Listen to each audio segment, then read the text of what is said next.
खर्शी येथे गुणगौरव सत्कार समारंभ कार्यक्रम मोठ्या उत्साहात संपन्न झालेला आहे. जावली तालुक्यातील खर्शी या ठिकाणी श्री भैरवनाथ मंदिर येथे कार्यक्रमाचे आयोजन करण्यात आले होते. या कार्यक्रमाचे प्रमुख पाहुणे अजित आपटे, माजी सरपंच, प्रगतशील शेतकरी सायगाव, तसेच अशोक भिसे, माजी जिल्हा शल्य चिकित्सक सातारा, सुदेशना हनुमंत शिवणकर, धावपट्टू, खेलो इंडिया सलग 3 वर्ष गोल्ड मेडल हे सर्वजण कार्यक्रमासाठी उपस्थित होते.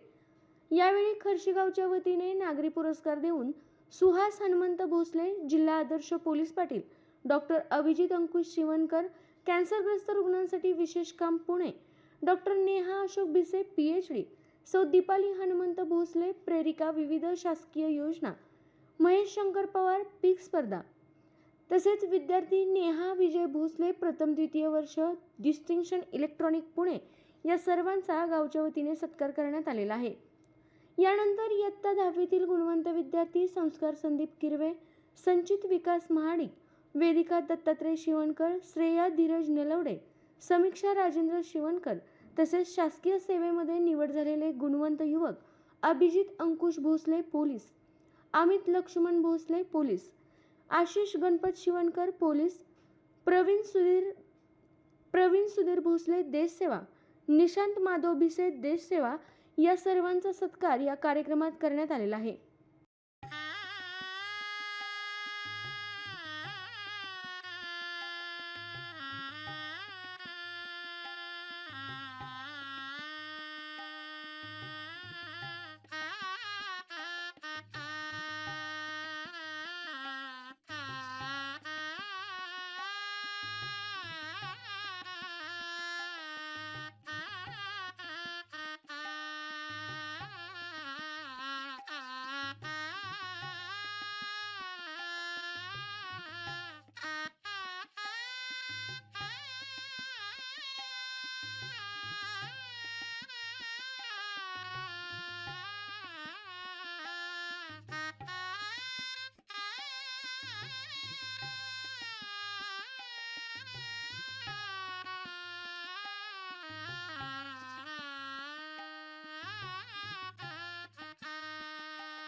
व्यासपीठ आणि माझे मार्गदर्शक आदर्श शेतकरी आणि सायगावचे माजी सरपंच अजितराव आपटे साहेब, आपल्या गावचे सुपुत्र डॉक्टर भिसे साहेब, तसेच आपल्या गावाचं नाव देश पातळीवरती झळकवलं अशा आपल्या सर्वांची लाडकी सातारा जावळी एक्सप्रेस सुदेशना शिवणकर, आपल्या गावच्या सरपंच, तसेच आलेले या ठिकाणी माझे पत्रकार मित्र प्रशांतजी गुजर साहेब आहेत, बापू वाघ आहेत, तसेच मोहिते सर आलेत, बोराडे सर आलेले आहेत.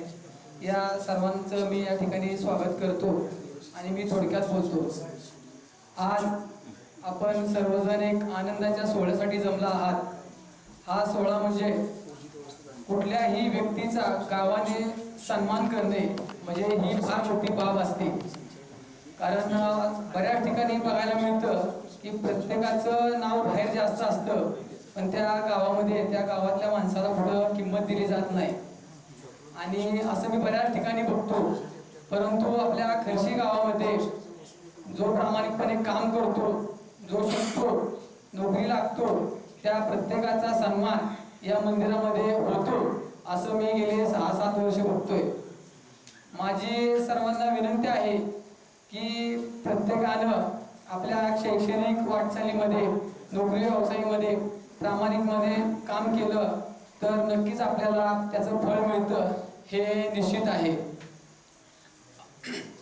आज खर्शी गावचे ग्रामस्थ, भैरवनाथ विकास सेवा सोसायटी, तसेच आपल्या गावचे सर्व ग्रामस्थ यांनी या छान अशा कार्यक्रमाचं आयोजन केलं. त्याबद्दल मी सर्वांचा, आपले धैर्यशील भोसले गुरुजी असतील, राहुल शिवणकर असतील, किरवे सर असतील, सोसायटीचे व्हाईस चेअरमन अशोक भोसले असतील, आपले निलेश शिवणकर असतील, अतुलदादा भोसले, लक्ष्मण भाऊ, शिवा काका, ही जी माणसं आहेत, ह्या माणसांनी पुढे लागून हा कार्यक्रम खरं गावच्या वतीनं आयोजित केला. तंटामुक्तीचे माझे अध्यक्ष आहेत, गुरुजी आहेत, साहेब आहेत. ही माणसं प्रत्येक कार्यक्रमात पुढे असतात आणि त्यांचं नक्कीच गावाच्या बाबतीमध्ये काही ना काहीतरी चांगलं काम चालू असतं. मी आज या ठिकाणी एवढं सांगू इच्छितो की आम्हाला सर्वांना या ठिकाणी तुम्ही बोलवलं. आज पोलीसमध्ये अभिजित दादा आहे, अमित दादा आहे, फौजीमध्ये आपला प्रवीण आहे. या सर्वांच्या वतीनं मी आज प्रतिनिधी सोबत बोलतोय. आमच्या सर्वांना या ठिकाणी आपण बोलवलं. आमचा यथोचित ट्रॉफी दिली, आम्हाला बुके दिले, शाल घातली, श्रीफळ दिलं, त्याबद्दल मी खर्शी ग्रामस्थ आणि भैरवनाथ विकास सेवा सोसायटीचे सर्व संचालक, चेअरमन, व्हाईस चेअरमन या सर्वांचे मी आभार मानतो आणि या ठिकाणी मी थांबतो. अनेकदा माझ्या गावात, माझ्या जन्मभूमीत आले आहे, पण आज हा कार्यक्रम खास आहे कारण मी प्रमुख पाहुणे म्हणून या कार्यक्रमाचा मला मान दिला आहे. त्याबद्दल मी सर्वांचे आभार मानते. संयोजकांचे सर्वप्रथम आभार या गोष्टीसाठी. आपल्या गावातील विविध क्षेत्रात अतुलनीय कामगिरी करणाऱ्या, यश संपादन करणाऱ्या सर्व सत्कारमूर्तींचे मी सर्वप्रथम अभिनंदन करते. तुमचे यश, तुम्ही दाखवलेले चिकाटी, तुमचे समर्पण, एका क्षेत्रामध्ये असणारे तुमचं डेडिकेशन, त्याचं आज तुम्हाला फलित झाले आहे आणि म्हणून तुम्ही आज या गौरवाचे धनी आहात. तर सर्वांचे अभिनंदन. मी आज आंतरराष्ट्रीय खेळाडू म्हणून उभी आहे आणि 2019 सालापासून आजपर्यंत मी ॲथलेटिक्स 100 मीटर, 200 मीटर या क्रीडा क्षेत्रामध्ये सलग खेलो इंडिया, जी की मानाची समजली जाणारी स्पर्धा आहे, त्याच्यात सलग 6 वर्ष मी गोल्ड मेडल मिळवलं आहे. विविध राज्यांमध्ये माझ्या राष्ट्रीय स्पर्धा असतात, नॅशनल लेवल्स, इंटरनॅशनल लेवल. मग त्यामध्ये मी टोटल 15 सुवर्ण पदक, 8 रौप्य आणि 6 कांस्य पदक मिळवलेले आहेत आणि मी एकमेव अशी खेळाडू आहे की जिने सलग 6 वर्ष खेलो इंडिया या स्पर्धेमध्ये सुवर्ण पदक मिळवलेत आणि त्या कामगिरीतून मला माझ्या देशाचं प्रतिनिधित्व करायला भेटलं. वर्ल्ड अंडर 20 ज्युनियर चॅम्पियनशिप जी झाली होती अमेरिका येथे, आणि वर्ल्ड युनिव्हर्सिटी चायना येथे झाली. त्या या दोन्ही स्पर्धेमध्ये मी भारताचे प्रतिनिधित्व केले. हे मी आवर्जून आता भरपूर जणांना माझ्या गावातल्या सर्व लोकांना माहिती आहे माझं जे काही यश आहे, जे की त्यांच्यामुळेच आहे. पण हे आवर्जून का सांगत आहे तर मी माझ्या ह्या मातीवर मी बागडले, खेळले, माझा जन्म इथलाच, याच गावात माझं बालपण व्यतीत केलंय आणि याच मातीने मला, याच गावाने मला आत्मविश्वास दिलाय, बळ दिलंय आणि त्यांच्यामुळे मी आज यश संपादन करू शकले आहे. सगळे आता आपल्या गावातले जे सर्व सत्कार मूर्ती आहेत त्यांनी हे शिकायचे की जे काही घेतो ते आपण आपल्या लोकांमधून, आपल्या गावातून किंवा आपल्या मातीमधून भेटतं. जे आपल्याला भेटणारं प्रेम आहे, जे आपल्याला भेटणारा आत्मविश्वास आहे, ते आपली लोक देतात. त्यामुळे आपण यश संपादन करतो. आपण कष्ट करतो, मेहनत करतो. नुसतं मग ते आपलं नसतं, ते गावाचं यश असतं, ते आपल्या आई वडिलांचं यश असतं, आपल्याला दिलेल्या मार्गदर्शकांचं यश असतं. आणि असं नाही की मी गेममध्ये फक्त गेमच खेळत राहिले. मी त्याच्यासोबत अभ्यासाला पण प्राधान्य दिलं. जे की जेवढा वेळ माझा खेळाला होता त्यातला थोडा का होईना पण मी अभ्यासाला दिला. आणि त्यातूनच मला 10वीला 84% 12वीला 84% आणि मी BSc कंप्लीट केलं. त्यातही मला 80% मला मार्क मिळाले आहेत. खेळ आणि अभ्यास किंवा खेळ स्टडी हे एक स्वरूप आहे. ते दोन वेगवेगळे घटक नसून ते एकच स्वरूप आहे. जे की खेळ असो, खेळामध्ये पण शिक्षण आहे.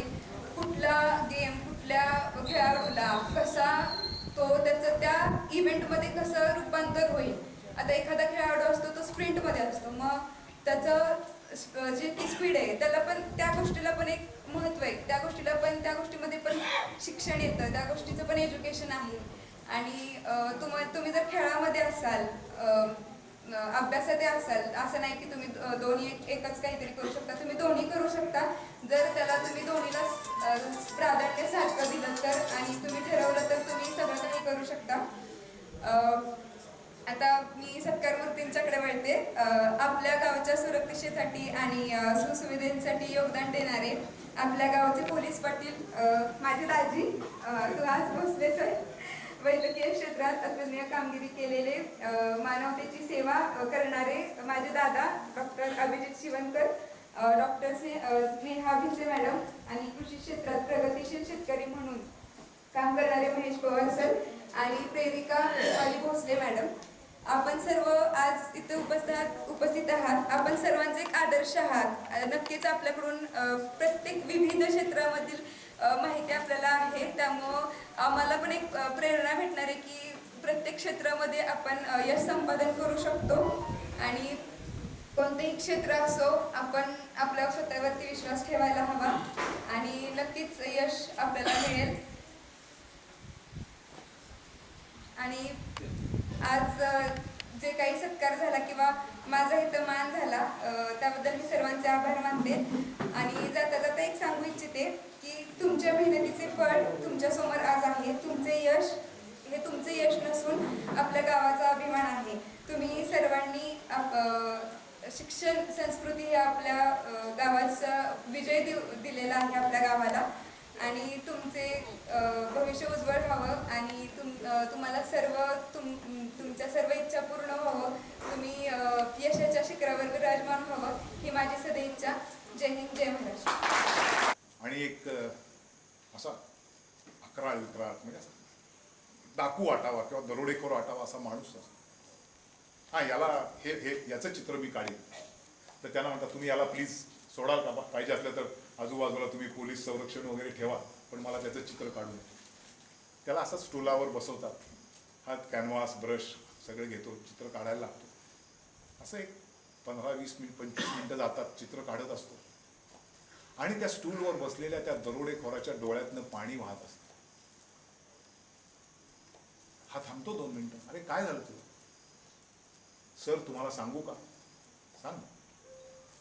तुम्ही जे लहानपणी बालकृष्ण गोपालकृष्णाचं जे चित्र काढलं होतं तो मीच होतो. मला वाईट संगत लागली, माझ्याबरोबर वाईट मित्र आले आणि मी वाहत गेलो आणि मी एक गुंड, एक दरोडेखोर झालो.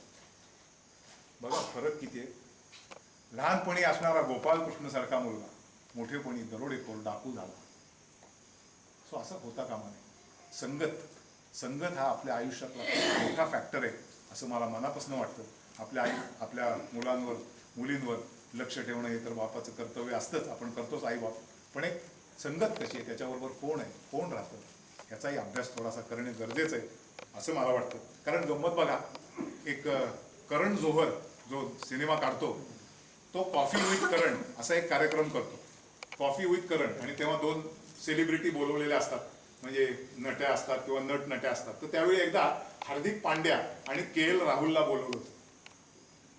तर हार्दिक पांड्या काहीतरी मुलींविषयी महिलांविषयी अर्वाच्य बोलला. त्याच्यानंतर त्याला टीममधनं काढून टाकलं. पण त्याच्याबरोबर KL राहुल होता, त्यालाही काढलं. आजच KL राहुलनी ते सांगितलंय पेपरमध्ये, मी आजच ही गोष्ट वाचली. KL राहुल म्हणला, अहो मी शाळेत सुद्धा कधी दंगा केला नाही, मी कधी कोणाला मारलो नाही, मी कधी कोणाला ओरडलो नाही, मी एक प्रामाणिक मुलगा होतो. पण हा लेकाचा माझ्या शेजारी होता त्यामुळे मला नाव होतं. बघा गंमत कशी, म्हणजे तुमच्या शेजारी, a man is known by the company he keeps. तुमच्या भोवताली जशी माणसं आहेत तसे तुम्ही ओळखले जाता. त्यामुळं चांगल्यांची संगत ठेवा. कारण शेवटी असं असतं की जर चांगलं आपलं मूल घडलं तर आपल्यालाच अभिमान वाटतो आणि त्यामुळं आपणच मोठे होत असतो त्या सगळ्या गोष्टीसाठी. आणि म्हणून वेळ लागला तरी चालेल, पण काहीतरी बनून दाखवा. वेळ लागला तरी चालेल, काहीतरी बनून दाखवा. कारण जो येणारा असतो ना, तो जो येणारा असतो तो कसा आहेस विचारत नाही, काय करतोस हे विचारतो. म्हणून काहीतरी बना असं मला वाटतं. आणि म्हणून असे मित्र बनवा की जे गाणं आहे ना, राऊतांनी जे गाणं केलंय, दुःख अडवायला उंबऱ्यासारखा मित्र असावा वणव्यासारखा, ते महत्वाचं आहे. आणि म्हणून सगळ्या तुम्ही मंडळींनी अशी आपली अपत्य तयार करावीत, असं आपली मुलगा, अशी आपली मुलगी अशी व्हावी असं मलाही वाटतं. आपण प्रत्येकाने तसा प्रयत्न करतोच, पण तरीसुद्धा एक आणखीन थोडासा प्रयत्न करूया. एक चांगला नागरिक बनवण्याचा, एक चांगला भारतीय बनवण्याचा प्रयत्न आपण आपल्यापासून सुरू करूया. एक गाव चांगलं झालं म्हणजे एक मुलगा चांगला झाला तर एक गाव चांगलं होतं, एक गाव चांगलं झालं तर एक तालुका चांगला होतो, एक तालुका चांगला झाला तर जिल्हा चांगला होतो, जिल्हा चांगला झाला तर राष्ट्र चांगलं होतं, आणि राष्ट्र चांगलं झालं तर भारत चांगला होतो. त्यामुळे आपण सगळ्यांनी एक चांगला भारत बनवायचा प्रयत्न करूया. आणि सगळ्यांना पुन्हा एकदा मनापासून धन्यवाद आहे. तुम्ही खूप जास्त वेळ बोललो असं मला वाटतं, त्याच्याबद्दल माफी मागतो. आणि तुम्ही मला इथं बोलवलं आणि यथोचित माझा सत्कारही केलात आणि माझ्या हस्तेही सत्कार केला, त्याच्याबद्दल तुम्हा सगळ्या मंडळींचं मनापासून आभार मानतो. जय हिंद, जय महाराष्ट्र.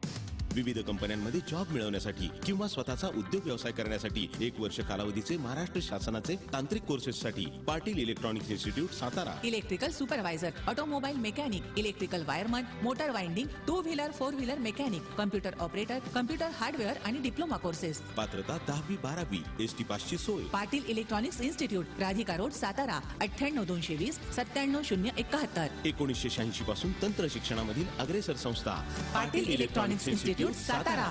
आपल्या तालुक्यातील जिल्ह्यातील बातम्या सर्वप्रथम पाहण्यासाठी आजच सातारा न्यूजला YouTube चॅनलवर सबस्क्राईब करा, लाईक करा, शेअर करा आणि बेल आयकॉन प्रेस करायला विसरू नका.